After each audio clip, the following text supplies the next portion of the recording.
अस्सलाम वालेकुम व्यूअर्स, मैं आपका रिसोर्स पर्सन ज़ीशान खालिद और आज के इस वीडियो ट्यूटोरियल के अंदर मैं आपको बताऊंगा कि आप किस तरीके से एन वीवो के अंदर सेमी स्ट्रक्चर्ड इंटरव्यूज़ का एनालिसिस कर सकते हैं।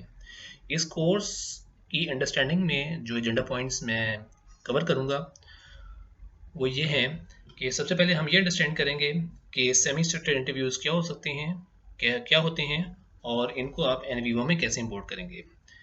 दूसरा ये कि जब आपने एनवीवो के अंदर ये सेमी स्ट्रक्चर्ड इंटरव्यूज़ को इंपोर्ट कर लिया तो आप किस तरह ऑटो कोडिंग करके हेडिंग स्ट्रक्चर को यूटिलाइज कर सकते हैं, यानी कि ऑटोमेटिकली उस हेडिंग स्ट्रक्चर को यूज़ कर सकते हैं फॉर ऑटो कोडिंग। थर्ड, हमने ये अंडरस्टैंड करना है कि आप किस तरह से नोड्स क्रिएट कर सकते हैं और थीम्स की हायरार्की डेवलप कर सकते हैं, यानी कि लेवल 1, लेवल 2 और लेवल 3 के थीम्स क्रिएट कर सकते हैं।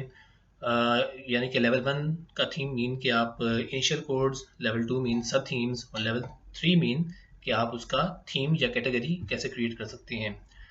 नंबर 4 पे आपको ये बताया जाएगा कि आपने जो अपने थीम्स की हायरार्की क्रिएट की है उसमें आप उसको विजुलाइज कैसे कर सकते हैं, और इस सिलसिले में एनवीओ के अंदर जो प्रोजेक्ट मैप्स का फंक्शन है वो एक बहुत अच्छा फंक्शन है, ज़बरदस्त फंक्शन है, और उसके ज़रिए से आप एनवीओ के प्रोजेक्ट मैप्स के थ्रू अपने जो थीम्स की हायरार्की है उसको विजुलाइज कर सकते हैं।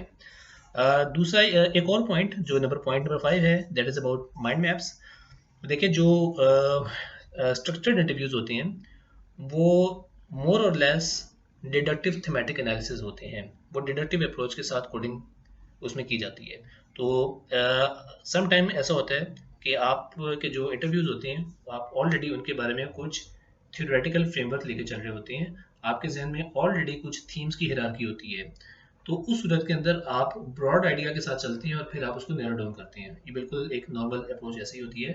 तो आप अपने ब्रॉड आइडिया के जो थीम्स होती हैं और उसकी जो हायरार्की है उसको आप माइंड मैप्स के ज़रिए एनवीवो में क्रिएट कर सकते हैं। यानी कि लेवल 1, लेवल 2 और लेवल 3, अगर आपका एक कॉन्सेप्ट आपके जहन में है और आप उस मेजर कॉन्सेप्ट से रिलेटेड आपके कुछ सब कॉन्सेप्ट्स हैं, तो आप एनवीओ के अंदर माइंड मैप क्रिएट कर सकते हैं और वो माइंड मैप को आप फिर नोड्स के अंदर कन्वर्ट कर सकते हैं और उन नोड्स को एज अ थीम लेके चल सकते हैं और फिर उन थीम्स के अंदर आप अपने इंटरव्यू ट्रांसक्रिप्ट से कोडिंग कर सकते हैं। तो ये एक इसका फीचर है जो कि आपको डिडक्टिव थीमेटिक एनालिसिस या डिडक्टिव कोडिंग के अंदर हेल्प कर सकता है।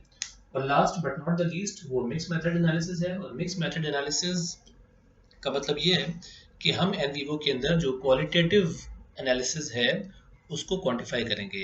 हम ये देखेंगे कि आपके कोडिंग की फ्रीक्वेंसी क्या है, और अगर आप इसको डेमोग्राफिक पर्सपेक्टिव में देखें तो हम ये देखेंगे कि डेमोग्राफिकली हम इसको क्वांटिफाई कैसे कर सकते हैं। मिसाल के तौर पे आपके इन्फॉर्मेंट्स मेल भी हो सकते हैं और फीमेल भी हो सकते हैं, तो हम मेल और फीमेल इन्फॉर्मेंट्स का केस लेके चलेंगे और हम देखेंगे कि किस तरह मेल और फीमेल इन्फॉर्मेंट्स एक स्पेसिफिक या मुख्तलिफ जो थीम्स हैं उनके बारे में बात कर रहे हैं और कितनी दफ़ा बात कर रहे हैं, उनकी फ्रीक्वेंसी क्या है। यानी कि एक स्पेसिफिक थीम के बारे में मेल की जो कोडिंग फ्रीक्वेंसी है वो कितनी है और फीमेल्स की कितनी है, फिर हम उसको एक चार्ट के ज़रिए से और टेबल्स के ज़रिए से एनवीओ में विजुलाइज करना सीखेंगे। So please be with us. I hope कि आप इस कोर्स में बहुत कुछ सीखेंगे with respect to semi structured interviews.